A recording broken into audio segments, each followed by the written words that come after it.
नमस्कार दोस्तों, क्या आप जानते हैं मेनार्के के बारे में? क्या आपको नॉलेज है कि मेनार्के की क्या एज होनी चाहिए, कब माहवारी शुरू होनी चाहिए, किस एज पे शुरू नहीं हो तो हमें कुछ ध्यान देने की ज़रूरत है, डॉक्टर को मिलने की ज़रूरत है।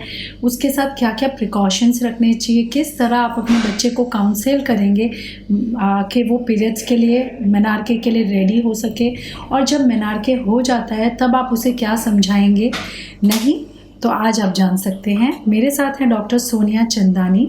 She is a gynaecologist and a obstetrician जो पिछले 30 साल से सूरत सिटी में अपना प्रैक्टिस कर रहे हैं बॉम्बे मल्टी स्पेशलिटी हॉस्पिटल में। उनकी कई अचीवमेंट में से एक अचीवमेंट है कि उन्होंने 58 इयर्स की लेडी को ट्विंस डिलीवरी करवाई है, वो भी दोनों बेबी और मदर की हेल्थ बहुत ही अच्छी है और बहुत ही सेफ़ और साउंड वे में ये हुआ है। तो ऐसी ही डॉक्टर सोनिया चंदानी के साथ आज का टॉक हम कंटिन्यू करेंगे। मुझे आप जानते हैं, मैं डॉक्टर सुमन अग्रवाल हूँ। मैं एक डर्मेटोलॉजिस्ट, कॉस्मेटोलॉजिस्ट, लेज़र और हेयर ट्रांसप्लांट सर्जन हूँ और ग्रे स्किन क्लिनिक सूरत में प्रैक्टिस करती हूँ। तो मैम ये बताइए, मेनार्के की क्या सही एज है? क्या कोई फिक्स एज होती है जिसमें मेनार्के मतलब पीरियड शुरू होने चाहिए या वो एज वेरी करती है कुछ बातों पे? बहुत ही अच्छा सवाल आपने पूछा, क्योंकि आमतौर पर ये सवाल जायज़ है किसी भी माँ के लिए जिसकी बेटी है। तो टीन एज यानी जब से लगभग 13 इयर्स ऑफ एज होता है, 12 साल के ऊपर की उम्र से बच्चियों को अक्सर पीरियड्स आने शुरू हो जाते हैं, यानी मेनार्क हो जाता है। लेकिन लगभग 16 साल की उम्र तक कभी भी ये टाइम आ सकता है। तो 12 से 16 ऑन एन एवरेज हम मान सकते हैं। लेकिन आजकल हम देख रहे हैं कई बार 5 से 6 साल की बच्चियों में भी मैंने मेनार्क देखा है और उस समय मम्मा और बेटी बहुत ही ज़्यादा कंसर्न्ड हो जाते हैं। तो ये आपका अगला सवाल था कि क्या एज होती है और वो क्यों होती है। बच्चियों का वज़न अगर काफ़ी ज़्यादा होता है, यानी 30 से 35 किलो का वज़न अगर छोटी उम्र में हो जाता है तो भी पीरियड्स जल्दी आ जाते हैं। उनका फैमिली अपब्रिंगिंग कैसा है, स्क्रीन टाइम एक्सपोज़र कैसा है, लाइफ़स्टाइल कैसा है और मम्मा या नानी को कैसे पीरियड्स आए थे, यानी क्या जल्दी पीरियड्स आए थे। तो फैमिली हिस्ट्री, जेनेटिक्स, लाइफ़स्टाइल, बहुत सारी चीज़ों का इम्पोर्टेंस है एज डिसाइड करने में कि बच्ची को पीरियड्स आने कब से शुरू होंगे। लेकिन 12 से 16 ऑन एन एवरेज हम एज मानते हैं जिसमें पीरियड्स आते हैं, यानी मेनार्क हो जाता है। तो मतलब इन शॉर्ट एक जेनेटिक्स पार्ट है, एक पार्ट है कि उनका एक्सपोजर, उनका मेंटल स्टेटस क्या है और एक फिजिकल एक्टिविटी और वेट वगैरह क्या है, राइट मैम? सो मैम कितनी एज पे आएगा अगर तो उसको बोला जाएगा कि ये टू अर्ली है, या क्या एज पे बोला जाएगा कि ये टू लेट है? किस एज तक वेट करना इज़ सेफ और किस एज के बाद हमें एक गायनेकोलॉजिस्ट को मिलना चाहिए? अगर 11 साल की उम्र से पहले पीरियड्स आ रहे हैं तो डेफ़िनेटली ये अर्ली साइकिल है। जैसा मैंने कहा, 5 से 6 साल की उम्र में भी मैंने देखा है कि बच्चियों को पीरियड्स आ गए। इसको ऑफ़ कोर्स हम प्रिकॉशियस बोलेंगे, यानी प्रीमैच्योर मेनार्क हुआ या प्रिकॉशियस प्यूबर्टी, यानी साथ में बाकी भी हार्मोनल चेंजेस आ गए। और 16 साल की एज तक अगर पीरियड्स ना आए हों तो ज़रूर डॉक्टर की सलाह लेना चाहिए। मेरे पास एक कपल आए थे महाराष्ट्र से सूरत में मुझे मिलने, और मेरे चेकअप के बाद उन्हें पता चला कि जो लेडी थी जिसकी यंग एज में ही शादी हो गई थी, उसे यूट्रस ही नहीं था, यानी पीरियड्स कभी आए ही नहीं थे, क्योंकि शादी 14 साल की उम्र में हो गई और वो बच्चा लेने के लिए मेरे पास आए। जब मैंने इन्वेस्टिगेट किया तो पता चला कि वो दोनों ही बॉयज़ थे, यानी जो लेडी करके बॉडी फिगर था वो एक्चुअली एक बॉय ही था। तो दे वर रियली वेरी अपसेट। इसलिए 16 साल की उम्र तक अगर पीरियड्स ना आए तो ज़रूर डॉक्टर से मिलें। और उसके पहले बच्ची के शरीर में बहुत सारे हार्मोनल बदलाव हमें दिखने लगते हैं, जिसमें हमें मालूम होता है कि अभी पीरियड्स आने की बच्ची की शरीर में तैयारी हो चुकी है। अच्छा मैम, अगर पीरियड्स जल्दी आते हैं तो जो नॉर्मल एज है उससे जल्दी आते हैं, तो जैसा कि आपने बताया कभी कभी वो नॉर्मल होता है, पर प्रिकॉशियस प्यूबर्टी का और क्या रीज़न हो सकता है? मतलब क्या संभावनाएं हैं, क्या कॉम्प्लिकेशंस या क्या इश्यूज़ या डिजीज़ हो सकते हैं कि जल्दी पीरियड्स आए तो? कारण आजकल जो मैं देख रही हूँ जंक फूड और उसमें भी cheese related items, I am not blaming cheese, उसमें बहुत सारे अच्छे प्रोटीन्स भी हैं, बट कई बार ऐसे हार्मोनल इन्वॉल्वमेंट्स भी हैं उसमें जिसके कारण बच्चियों में एबनॉर्मल ईस्ट्रोजन हार्मोन का डेवलपमेंट हो रहा है और उसके कारण उनकी breast, axillary hair, pubic part में hair growth and skin changes, height, बहुत कुछ बदल रहा है और ख़ास करके वज़न यंग बच्चियों में। तो अगर हम जंक फूड की तरफ अपनी बच्चियों को जाने से रोकें तो प्री मैच्योर चेंजेस उनकी बॉडी में नहीं होंगे।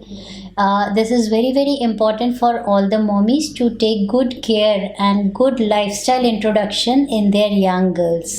वेरी इम्पॉर्टेंट टू नोट कि बोलते हैं ना बचपन में ही बड़े हो जाएंगे आपके बच्चे, तो अगर हम ध्यान रख सके, कुछ चीज़ें हमारे कंट्रोल में नहीं हैं, स्क्रीन टाइम हम लिमिट कर सकते हैं, फिक्स कर सकते हैं, कुछ चैनल्स को लॉक कर सकते हैं। आई थिंक उसका भी रोल रहता है मैम कि वो क्या कंटेंट वॉच करते हैं टीवी में, इमोशनली उससे वो मैच्योर्ड कंटेंट है तो उससे भी मिनार्की में फ़र्क पड़ता है मैम। डेफिनेटली, बिकॉज जो हमारा पिट्यूटरी ग्लैंड है that is the master endocrine gland and that is related to our thought process and our emotions.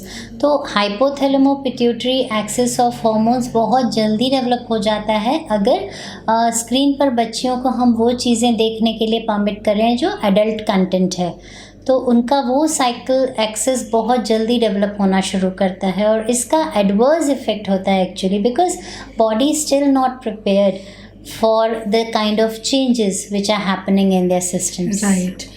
जैसे कि मैम ने बताया 5-6 साल की उम्र में अगर लड़की को पीरियड्स आने शुरू हो गए तो it is very difficult for her to take care of herself. कई बच्चे 5 से 6 साल की उम्र में सुसु पॉटी भी इतनी अच्छी तरह नहीं मैनेज कर पाते हैं and it is really embarrassing और may be difficult for the child. दो एम्बेरस होने की कोई बात नहीं है, पर एक छोटे बच्चे को ये समझाना और उसको टैकल करना बहुत डिफ़िकल्ट हो सकता है। तो please watch what your children are watching. Please watch कि उनका वेट मैनेज रहे। लाड़ प्यार अपनी जगह है, लेकिन लाड़ प्यार का मतलब ये नहीं है कि उनकी रिक्वायरमेंट से ज़्यादा उनको फीड की जाए। ओवर फीडिंग और over weight is going to harm them. Ma'am, menarche late होने के क्या रीजंस हो सकते हैं? इन शॉर्ट कुछ हार्मोनल डेफिनेटली कुछ बच्चियां मालनरिश्ड होती हैं, यानी उनका protein content and overall vitamin haemoglobin content अगर बहुत पुअर होता है तो उसमें ये हाइपोथैलेमो पिट्यूटरी एक्सिस ठीक से काम नहीं करता, हार्मोन सिस्टम डेवलप नहीं हो पाता। कई बार मेरे पास ऐसी भी गर्ल्स हैं जिनका वज़न काफ़ी ज़्यादा था और इसलिए उनके पीरियड स्टार्ट नहीं हो रहे थे। तो आइडियल बॉडी वेट होना और आइडियल हार्मोनल एक्सेस डेवलप होना सही टाइम पर ज़रूरी है। अगर ऐसा नहीं होता तो पीरियड्स कई बार बहुत लेट भी स्टार्ट हो सकते हैं, लेकिन 16 ईयर्स तक अगर चालू ना हुए हों तो आप ज़रूर अपने डॉक्टर से कंसल्ट कर लें। Thank you ma'am. मैम, ये बताइए कि जैसे गर्ल है तो उसकी माँ को तो पता ही है कि उसे पीरियड्स के बारे में बताना है, लेकिन what should be the right age और किस तरह से हमें काउंसिल करना चाहिए बच्चियों को पीरियड शुरू होने के पहले, and what we should explain them once they start getting into periods. It's very important for the mother कि वो अपनी बच्चियों को गुड टच बैड टच के बारे में बताए और जब उसे खुद पीरियड्स आते हैं तो धीरे धीरे अपने सिस्टम के बारे में अपनी बेटी से शेयर करना शुरू करे। हम बोलते हैं बड़ी मुश्किल से ऐसा कोई शख्स मिलता है जिसमें हमें अपना अक्स मिलता है। बेटी जो है हमारी माँ का ही प्रतिरूप होती है, तो माँ जिस कंडीशन से गुज़र रही है अगर बेटी उसे धीरे धीरे समझने लगे तो उसे जीवन की सच्चाई समझने में बहुत आसानी होगी। तो जब खुद के हमारे पीरियड्स आते हैं तो हम स्लोली इंट्रोड्यूस कर सकते हैं उन बच्चियों को जो थोड़ा सा मेंटली मैच्योर हो रही हैं, around may be 9 to 10 years of age हम उन्हें सेंसिटाइज करें। और गुड टच बैड टच के लिए तो हम छोटी उम्र की बच्चियों को भी तैयार करें। मैंने बहुत बार देखा कि young girls they suddenly come to me from school and they are pregnant 3 to 4 months, मतलब उनके पीरियड्स भी नहीं आए थे और उन्हें पता भी नहीं चला था। तो good touch bad touch is very important. Similarly 9 to 10 years में हम उन्हें पीरियड्स के बारे में सेंसिटाइज करना शुरू कर दें, और जब पीरियड्स आएँ तो फर्स्ट पीरियड आने पर अपनी गायनेकोलॉजिस्ट से एक बार उनकी मीटिंग कराएं। एज अ मदर आप उनके साथ बहुत अच्छे से शेयर कर सकते हैं, बट अगर एक डॉक्टर भी उस टीम में शामिल है, यानी माँ, बेटी और डॉक्टर मिलकर इस बारे में बहुत अच्छे से डिटेल्ड इन्फॉर्मेशन दे सकते हैं। तो सही ज्ञान मिलने पर बच्ची की आगे की ग्रोथ और पीरियड साइकिल बहुत बढ़िया सेट हो सकता है। That's amazing ma'am, that's so important कि ये एक रूटीन प्रोसेस है। लोग क्या सोचते हैं कि एक डॉक्टर के पास उनको तब जाना है जब शरीर में कुछ गड़बड़ हो गई है, तो स्किन डैमेज हो गई है तो डर्मेटोलॉजिस्ट के पास जाना है, पीरियड्स का कुछ प्रॉब्लम है तो गायनेकोलॉजिस्ट के पास जाना है। ऐसा नहीं है। कई बार आप अपनी चीज़ों को अच्छी तरह मेंटेन करने के लिए, जैसे मोबाइल को मेंटेन रखने के लिए हम उसके ऊपर कवर लगाते हैं, स्क्रीन गार्ड लगाते हैं, ना कि हम उसे ख़राब होने के बाद स्क्रीन गार्ड नहीं लगाते, राइट। उसी तरह हमारे शरीर में भी अगर हम प्रिकॉशनरी लेवल पे डॉक्टर को एक कंसल्ट करते हैं तो वो आपको ऐसे टिप्स दे सकते हैं, ऐसी एडवाइस दे सकते हैं जैसे कि मैम ने अभी हमें दी, जिनसे आप उनको और लंबे टाइम और अच्छी कंडीशन में रख सकते हैं और आपका क्वालिटी ऑफ लाइफ इम्प्रूव हो सकता है। जब हम आपको कोई डिजीज़ से ट्रीट करते हैं तो आपकी quality of life already poor होती है और हम उसको वापस बैक टू नॉर्मल ला रहे होते हैं। लेकिन जब आप हेल्दी हैं और उस स्टेट में आप कंसल्ट करते हैं एक डॉक्टर को, तो आप अपनी क्वालिटी ऑफ लाइफ को लंबे समय के लिए अच्छे लेवल पे रखने की तैयारी कर रहे होते हैं। Ma'am, is there any vaccination for girls?